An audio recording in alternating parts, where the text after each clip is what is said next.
Hi leaders, thanks for watching this week's We Connect. It's August already. I hope you had a chance to check out the short little video I sent you. It's the curriculum video from First Look. And if you go on the website and you click on that little link, it'll give you a little peek into the teaching point of all the lessons that we're going to be teaching kids this week, or this whole month. And so the lesson topics this month is this or that God's way is the best way, and we all have choices to make. Should we do it this way or should we do it that way? Should we pick this or should we pick that? And I love that because it's a reminder to us adults that every day, all day long, we have a choice to do it God's way or not God's way. So I challenge you to be thinking about that and just your little choices through the day. Would God want me to do it this way, or would God want me to do it that way? Should I talk to my kids this way, or should I talk to my kids that way? How should I be spending my time? You know, all those different things. So it's kind of a convicting month, I think, for all of us. Okay, so let's get started on this week. Kids are going to hear the story of Adam and Eve. And great story because it introduces sin. You know, we all sin. So let's start teaching kids that. They need Jesus. They are sinners. We all do it. And it started back with Eve. She chose to disobey God. She didn't have to. The snake talked her into it, but she had a choice, and it was her own choice. She was looking at that tree, and she could have chose this or that, and she made a wrong choice. She chose sin, and we all do it every day. So it's a great lesson to teach kids. The first option, your pink sheet, is the Make It Fun option. It's called Food Match, and there's some great pictures of different kinds of food, fruits and vegetables, apples and oranges and bananas, and there's 2 of each picture. So you're going to scatter them all over the floor, or you could tape them at eye level for the kids that could go reach them, and you want to scatter them around and then pick a child to go find one card and then match it with another card and bring them to you. And then you'll have time to talk about kids. You can talk about color, what color it is, what it tastes like, do they like it, don't they like it, where does it grow, how does it grow, do you know it grows on a tree? So you might want to talk about that, so just some kind of preschool learning activity as well. And then we can talk about that God gave us good things to eat, but you know what? In our Bible story, God told Adam and Eve something they shouldn't eat. Let's go find out if they ate it or not.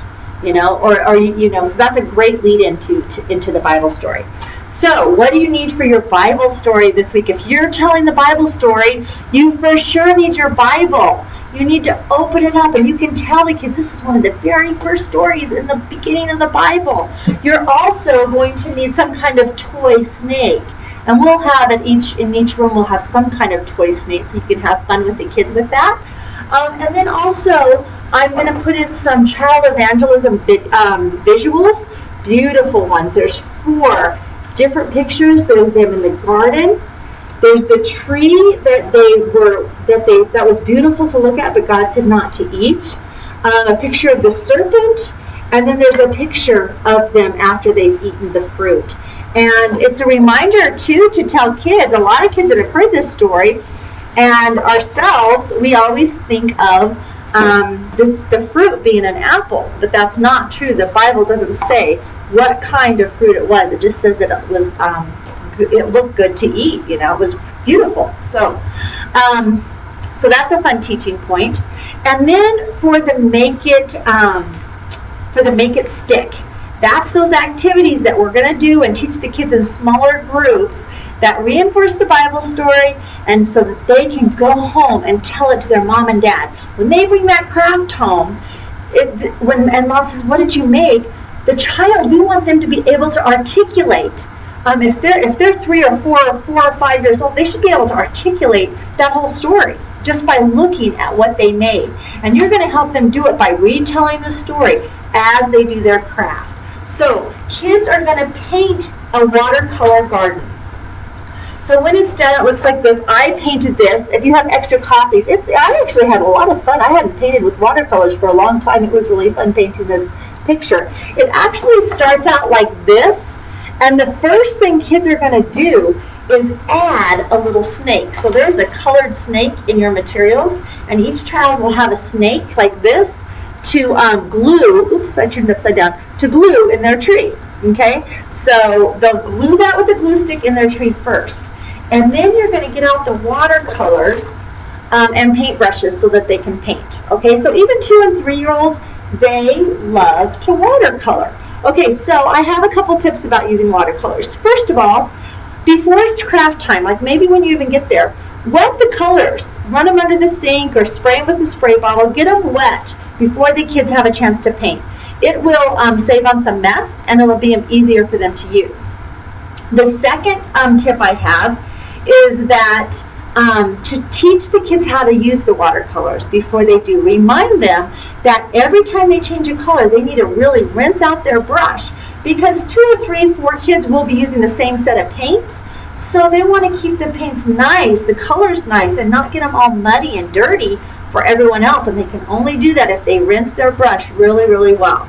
Okay, so your campus director will have wipes and paper towels and your paints all ready for you. So if you want to prep those and get those ready. My last suggestion for painting with 2s and 3s is to do it in smaller groups. So if you have 6 kids and 2 leaders in your class, maybe just 1 leader will paint with the kids. Have 3 kids do it at a time. If you have a really big class, if you have 10, 12 kids, do it 4 kids at a time and just have 2 leaders do the painting activity while the other leader does something else with the kids, sings songs, plays a little game with them, whatever. So that's my tip for doing the craft time. And then after craft time, there's a really fun game. I like this because kids get to start thinking, should I do this or should I do that? So the game is you have 2 leaders, one over here and one over here. Line the kids on the back wall. Each leader is going to read a sentence, and the kids hop to the best choice. For instance, the first teacher over here, she's going to say, leave your toys on the floor. And this teacher over here is going to say, always clean up your messes. And the kids are going to hop like a rabbit to the right choice. And you could change that up. You could have them slither like a snake. You could have them fly like a bird, whatever, you know, just something fun action to move across it. And then they get to start thinking about what would be the best choice. And then at the end of your class time, don't forget to read through this.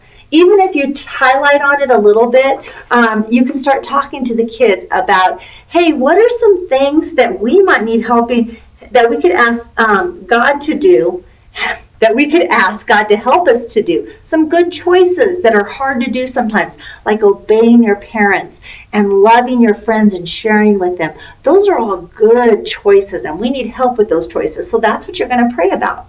And then last, I wanted to show you the motions to our memory verse. So the memory verse is Psalm 18:30. So they'll get out their pretend Bibles, because most kids don't bring their Bible with them.